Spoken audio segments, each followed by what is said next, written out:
खुलुमबाय गिबियावनो बड'लेण्ड निउज 24 निफ्राय नोंथांमोननो अननाय सिमनायखौ जासिग्रोबाय। बाक्सा जिल्ला नावकाटा गामिनि राजेन्द्र दैमारिया देग्लाय बोसोरनि बावैसो फोसावजानाय JEE एन्ट्रेन्स आनजादाव मोजाङै मोजां 507 रेंक लानानै उथ्रिसारनो हायो। बिथाङा JEE आनजादाव मोजां उथ्रिसारनो हानायनि थाखाय तामुलपुर जिल्ला बर' थुनलाइ आफादा बिथांनि न'खराव थांनानै बरायहैयो। जोंनि मोनसे रिपर्ट। बाक्सा जिल्ला नावकाटा औबारि गामिनि बिफा धनिराम दैमारि आरो बिमा रुपाली दैमारिनि फिसाज्ला राजेन्द्र दैमारिया JEE एन्ट्रेन्स आनजादाव उथ्रिसारनो हानायाव तामुलपुर जिल्ला बर' थुनलाइ आफादा बिथांनि न'आव थांनानै बरायहैयो।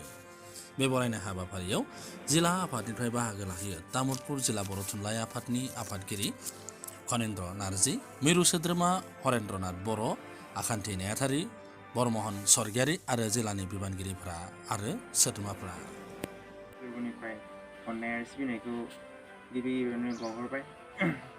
इयुन जोलैनि थाखाय बेखौनो माने इन्सपिरेसन होनो सानो दे माने दासान्दि वानानो जा टुआनो जाहैबाय जाखिनि क्लासाव थाया माने गावनि खामानिखौ गाव मावलांबानो माने गासिबो एग्जामाव क्लियार जानो हायो।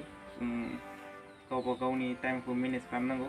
ओमफ्राय जाखिनि रोंनांगौ क्लासनि जाखिनि रोंनांगौ माबायदि फरायनांगौ बेफोरखौ माने सानफ्रोमबो डिउटि मथे खालामबानो गासिबो आनजाद एबा गासिबो गावनि फिउचारनि चेलेन्ज बेफोरखौ जाफुंसार जानो हायो।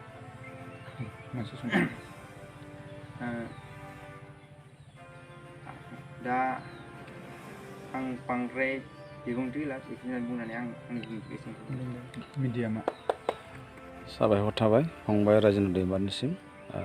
जोंनि तामुलपुर जिल्ला बर' थुनलाइ आफादनिफ्राय गासिनिबो जानानै जोंनिबो मोनसे बेनो मिजिं जाहाथे फंबाया दिनै IIT इन्सटिटिउटआव मुं थिसननानै जाहाथे मोजाङै मोजां देरहासार जाना फैनो हायो आरो गावजों लोगोसेनो न'खरनि समाजनि आरो फैबाय थानाय फरायसाफोरखौ थुलुंगा होनायनि मोनसे बिदिन्थि जाना थागोन होननानै जों मिजिंथिबाय। आरो बेखिनियावनो दिनैनि बरनाय हाबाफारिखौ फोजोबबाय होननानै आं फोसावबाय। गोजोन्थों। मख'नो गोनांदि JEE एन्ट्रेन्स आनजादाव राजेन्द्र दैमारिया 507 रेंकआव उथ्रिसारनो हायो। बिथां दैमारिया थांनाय 2017 मायथाइयाव सानजारां रोदोमफ्रु सोलोंसालिनिफ्राय HSLC आनजादाव 85.16 जौखोन्दो मार्क लाना उथ्रिसारनो हादोंमोन आरो क'क्राझार UN एकाडेमिनिफ्राय 2019 मायथाइयाव हाई सेकेन्डारि जोबथा आनजादखौ मोजाङैनो उथ्रिसारनो हादोंमोन। रादाबखौ जथायनानै दैथायहरदोंमोन तामुलपुरनिफ्राय सानसुमा बर'आ। नोंथांमोना नायगासिनो दङ बड'लेण्ड निउज 24। नोंथांमोना बड'लेण्ड निउज 24खौ मोजां मोनोब्ला लाइक खालाम, शेयार खालाम आरो साबस्क्राइब खालामनो दाबाव। दिनैनि रादाबा एसेनोसै।